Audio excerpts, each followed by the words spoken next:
Ya persis sebenarnya saya setuju mungkin ini fenomena bukan fenomena yang sekali ini baru muncul. Tapi saya kira ini menjadi wake up call karena sekarang kasusnya ini banyak muncul di kalangan anak muda. Yang ironisnya kalau kita bicara bonus demografi kan sekarang lagi mulai ya. Jadi sebagian besar memang konsumen anak muda. Bahkan parpol pun menyasar anak muda karena 56% pemilih itu anak muda gitu. Jadi kalau mereka kepilih itu utangnya juga ke anak muda gitu loh, utang jabatannya begitu ya. Tapi di sisi lain ini kan anak muda yang bisa dikatakan problematik dan sebenarnya ini salah kita juga sebagai orang tua. Problematik dalam arti mereka memang belum matang.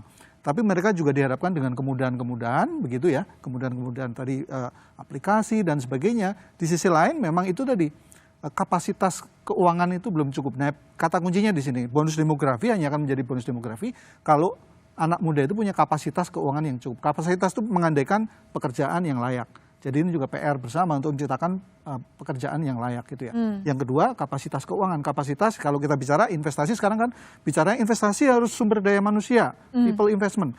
Tapi kita hanya sering bicara tentang kapasitas teknis saja gitu ya. Kompetensi teknis. Padahal ada mental. Satu lagi sebenarnya yang nggak boleh lupa adalah kompetensi finansial. Karena itu sisi lain bagaimana mengelola keuangan supaya kapasitas keuangan secara keseluruhan itu menjadi kuat.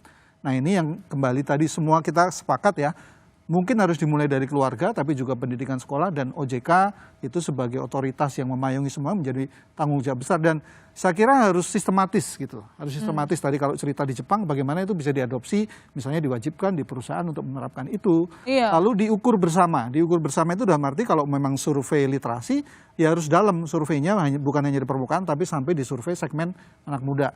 Maju terus dipantau terus seperti apa kemajuannya karena kita hanya bicara target tapi kalau nggak ada ukurannya maju kita harus begitu harus sampai sedetil itu supaya pada akhirnya kalau kita pengen mencapai Indonesia Emas 2045 itu kan salah satunya kuncinya itu tadi anak muda yang memang tidak kemudian secara keuangan tidak tergantung kepada orang tua lagi tapi mereka mandiri kuncinya kapasitas keuangan kan teori bonus demografi itu yang menemani adalah dependensi rasio. Hanya akan menjadi bonus kalau anak muda itu tidak tergantung secara finansial. Nah kuncinya ya kapasitas keuangan mereka harus kuat.